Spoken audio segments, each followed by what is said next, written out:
Bonjour Goma, bonjour New Generation Agency. Je suis Ahadim Gafira Aline, élève de l'Institut Saint-François de Santé, finaliste en 4e année technique. Bonjour New Generation Agency. Moi, c'est l'élève Mouzinga Koussinga Roland. J'étudie ici au complexe scolaire Bali, tout précisément en 4e technique sociale. Je réponds au nom de Semire Moubera Victorious. Je suis élève de la vie Ici à Goma, en fait, la guerre a été pour nous quelque chose qui nous a beaucoup traumatisés. Encore nous qui sommes des finalistes, en tout cas, ça nous a beaucoup traumatisés. On ne sait pas si on peut encore continuer comme ça. Il n'y a pas même la motivation. Nos esprits ne sont pas même concentrés suite à cette guerre parce qu'il y a des problèmes au niveau de nos familles. Quand on quitte à la maison, on vient ici à l'école. On ne voit pas si on aura quand même à étudier dans la sécurité, alors on ne sait pas quoi faire.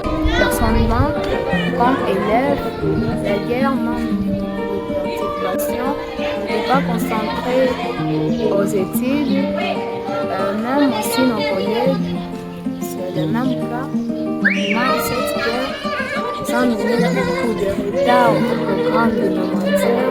Moi, particulièrement, j'avais beaucoup peur parce que les choses étaient arrivées dans des cas où on ne s'y attendait pas. Moi-même, d'abord, je ne m'y attendais pas. Donc, j'avais beaucoup peur et vraiment, je ne pensais pas qu'un jour, on allait devenir comme on est. Je ne sortais pas de la maison, donc je restais seulement enfermée dans notre maison et pas de sortie.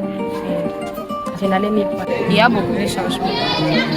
Nos familles ont perdu beaucoup de biens, ainsi que même ici au milieu scolaire, nos enseignants ne sont pas motivés comme avant. Parce qu'avant la guerre, tout était calme, on étudiait dans de meilleures conditions. Mais actuellement, on n'étudie pas dans de bonnes conditions parce que chez nos enseignants, il n'y a même pas de motivation, comme chez nous aussi les élèves.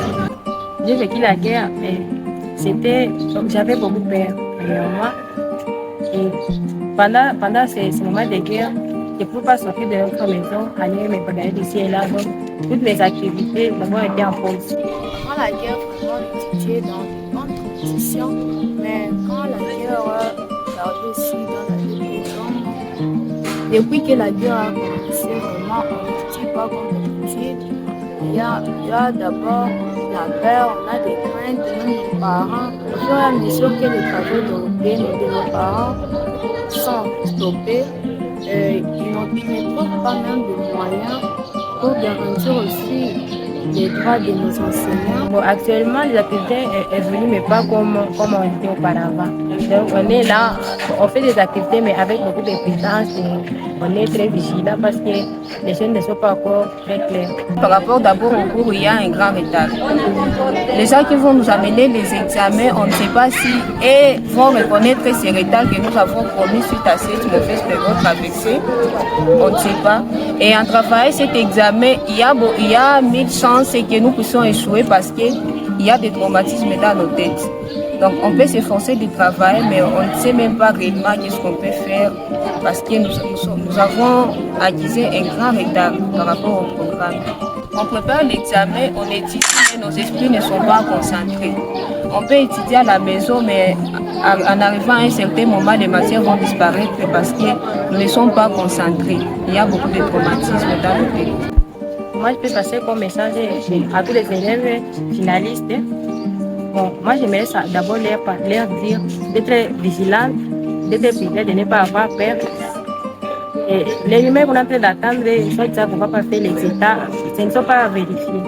Parce que nos représentants nous disent qu'on doit faire l'examen, ce que nos représentants sont en train de nous dire.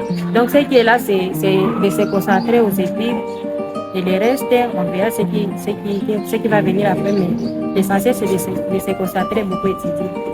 Tout le monde pense que si on enlève les élèves, les parents sont en train d'interdire. Chez nous d'ailleurs, nos parents nous interdisent de venir étudier suite à l'insécurité. Et pensent qu'on va nous enlever à l'école. Et suite à cela, nous avons eu peur de revenir encore à l'école parce qu'il y a l'insécurité. Tout le monde pense que si on y va, on va nous enlever. C'est ce document qu'on est en train d'attendre d'ici et là, mais ce ne sont pas encore vérifiés. Parce que jusque là, nous on étudie, on attend seulement des rumeurs, mais avant qu'on puisse avoir des décisions, nous, étant comme élèves, devons d'abord vérifier et avoir des informations auprès de nos professeurs. On ne sait pas si l'examen d'État viendra, on ne sait pas si comment est-ce que ça va se passer. Parce que d'après nous, tout le monde sait que l'examen d'État vient de Kinshasa. Alors par rapport à cette situation, on ne sait pas si ça sera toujours les mêmes cas ou il y aura un changement, on ne sait pas. On se demande qu'est-ce qui va se passer, il n'y a pas de... Jusque-là, on ne sait pas si on va faire l'examen parce que partant des informations, on ne sait pas si réellement on fera l'examen. Nous souhaitons que l'année ne soit pas une année blanche, qu'on puisse aller jusqu'à la fin de cette année. Avec aussi la sécurité, nous prions que tout devienne en ordre. Parce que nous avons peur, surtout avec cette sécurité, l'examen, comment est-ce que l'examen va se passer, on ne sait pas. Alors, nos recommandations aux autorités pour nous assurer une meilleure protection, surtout au sein de l'école, pour que cette année puisse devenir une meilleure année pour nous malgré cette période de traversée. Je suis là, je ne vais pas souhaiter que ce soit une année blanche, parce que je souhaite aussi présenter cette année avant mon diplôme. Je peux dire à nos jeunes filles et nos grandes sœurs de toujours le courage. Après la guerre, il y a aussi une vie qui continue. On ne doit pas se laisser faire parce que nous avons traversé une mauvaise période. On doit toujours se respecter nos valeurs, ainsi que de garder notre personnalité suite à des gens qui ont des mauvaises intentions envers nous. Je peux donner comme message à toutes les filles du Goma d'être seulement vigilantes, d'être prudentes et de ne pas se bagarrer d'ici ou là. Après mes études secondaires, je souhaitais aller à l'université faire le droit pour être avocate.